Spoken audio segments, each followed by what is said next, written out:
আসসালামু আলাইকুম। আশা করি আপনারা সবাই ভালো আছেন। আমি Mohammad Ubaidul Haque, registered migration agent in Australia. আজকে ভিডিওটা তাদের জন্য যারা অস্ট্রেলিয়াতে ওয়ার্ক ভিসায় আসতে চাচ্ছেন। আজকের ভিডিও থেকে আপনারা জানতে পারবেন অস্ট্রেলিয়াতে কি কি ধরনের ওয়ার্ক ভিসা আছে এবং তার রিকোয়ারমেন্টটা কি, এবং এই ভিসা আপনারা যদি প্রসেস করেন এবং বা প্রসেস করতে আসেন তাহলে বুঝতে পারবেন এই ভিডিও থেকে যে আসলে আপনারা সঠিকভাবে এটা ভিসাটা প্রসেস করতেছেন কি করতেছেন। অস্ট্রেলিয়াতে অনেক ধরনের ওয়ার্কিং ভিসা আছে। এটা বিভিন্ন কারণে অস্ট্রেলিয়ার প্রয়োজন এবং আবেদনকারীর ন্যাশনালিটির উপরে ভিত্তি করে বিভিন্নভাবে এবং ভাগ করা হয়েছে। যেমন ধরেন working holiday and work and holiday visa sub class 462 and 417।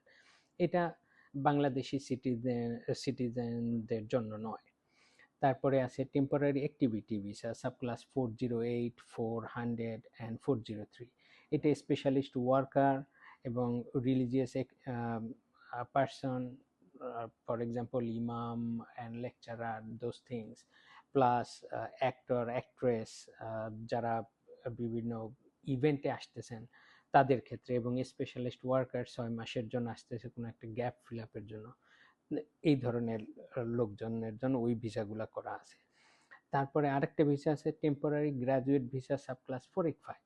এই ভিসাটা আপনার অস্ট্রেলিয়াতে যারা স্টুডেন্ট ভিসায় অ্যাটলিস্ট 2 বছর একাডেমিক ক্যালেন্ডার ইয়ার পড়াশোনা করছে এবং কোর্সটা পাস করছে, তাদের ক্ষেত্রে আফটার কোর্স অস্ট্রেলিয়াতে ওয়ার্ক এক্সপিরিয়েন্স দেওয়ার জন্য করা আছে।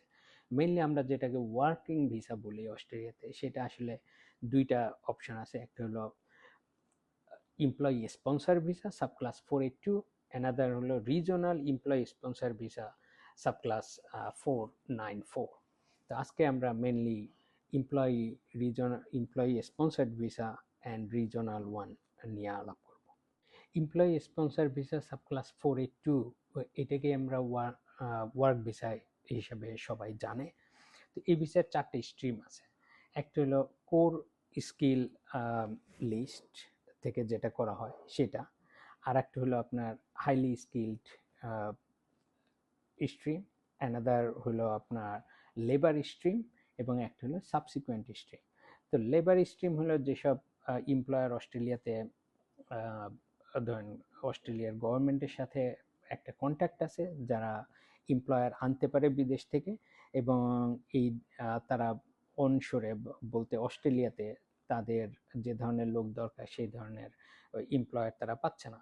তো এই ধরনের আসলে গভর্নমেন্টের সাথে লেবার এগ্রিমেন্ট করা এমপ্লয়ার খুব বেশি নাই, হাতে গোনা কয়েকটা। এবং সাবসিকুয়েন্ট স্ট্রিমটি হলো যদি অলরেডি কেউ সাব ক্লাস 482 বা 494 এর হোল্ডার থাকে, তাদের পার্টনার এবং বাচ্চাদের আনার ক্ষেত্রে। স্পেশালিস্ট স্ট্রিম যেটা, সেটা হলো হাইলি স্পেশালিস্ট অকুপেশনের জন্য, এবং তাদের বছরের স্যালারি অস্ট্রেলিয়ান ডলারে $141,210 ওর অ্যাবভ হইতে হবে। তো মেইনলি বেশিরভাগ লোকজন আসে অ্যাকচুয়ালি কোর স্কিল স্ট্রিমে। এটা রিকোয়ারমেন্ট হলো আপনি যে অকুপেশনে আসবেন সেই অকুপেশনটা আপনার অস্ট্রেলিয়া একটা কোর স্কিল অকুপেশন লিস্ট আছে, সেই অকুপেশনের মধ্যে থাকতে হবে।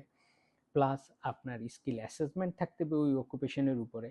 যদি আপনার অকুপেশনটার স্কিল অ্যাসেসমেন্ট ম্যান্ডেটরি হয়, সব অকুপেশন স্কিল অ্যাসেসমেন্ট ম্যান্ডেটরি না, যে ক্ষেত্রে ম্যান্ডেটরি থাকবে না সেক্ষেত্রে আপনাকে প্রুভ করতে হবে যে আপনি ওই অকুপেশনের উপরে স্কিলড এবং আপনি ওখানে কাজ করছেন। Normally academic background plus 3 to 5 years full time work experience সহকারে থাকতে হয়। যদি রিলেভেন্ট অস্ট্রেলিয়ান পড়াশোনা থাকে, then you can use that study, but normal requirement হলো at least 1 year full time work experience থাকতে হয় or equivalent। এবং আপনার স্যালারিটা মিনিমাম 76,515 অস্ট্রেলিয়ান ডলার হতে হবে বছরে। কিছু কিছু ক্ষেত্রে কনসেশন আছে, that's complicated, if you guys contact us we will discuss about that.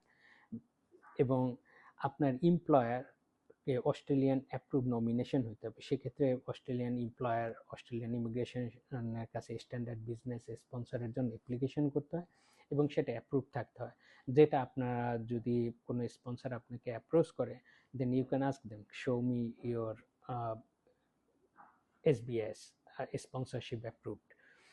তারপরে আপনার স্পন্সর অস্ট্রেলিয়াতে অ্যাডভার্টাইজ করতে হবে জবের, এবং ইমিগ্রেশনকে প্রুভ করতে হবে যে সে অস্ট্রেলিয়ান সিটিজেন বা পার্মানেন্ট রেসিডেন্টস এই জবের জন্য পায় নাই, যার কারণে আমাদের বিদেশ থেকে লোক আনতে হবে।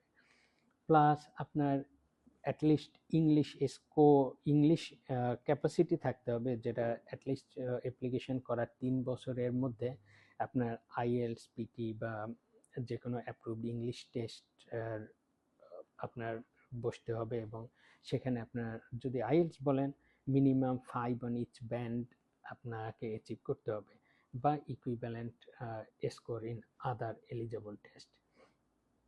এবং আপনার নমিনেশনটা অ্যাপ্রুভ না হলে ভিসা অ্যাপ্রুভ হবে না। আপনার জব কন্ট্রাক্টটা অস্ট্রেলিয়ান স্ট্যান্ডার্ড জব কন্ট্রাক্ট হইতে হবে, যেখানে অস্ট্রেলিয়ান পার্মানেন্ট রেসিডেন্ট সিটিজেনদের চেয়ে আপনাকে কোনোভাবেই যেন ডিসক্রিমিনেট করা না হয়।